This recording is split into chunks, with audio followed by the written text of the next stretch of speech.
but you have the power to sit yourself with the help of God in heaven at once. And since the greatest desire of your brother and teachers is that you do that, then you got help to do it. Now let's look at this. It says, however, not however, but now, it says you must speak the language.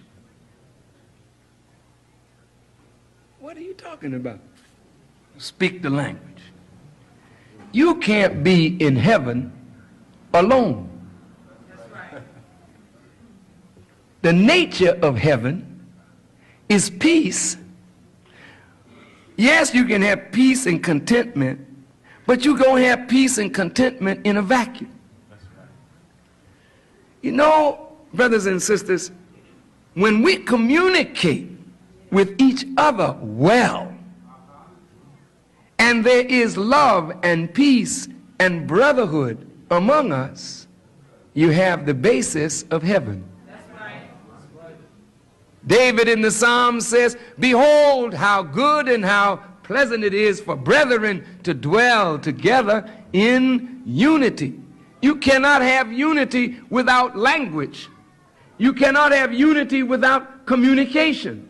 And what's happening with black people is that we don't communicate well one with the other. We miscommunicate.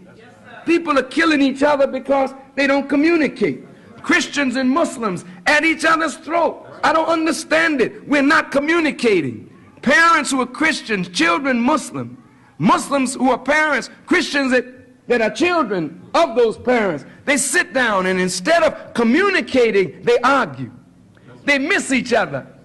You do it with your husband, you do it with your wife, you do it with your friends, you do it on your job. So when you miscommunicate, you set up trouble and friction, and there's no peace. You are robbing yourself of the potential for heaven by not being able to use language properly.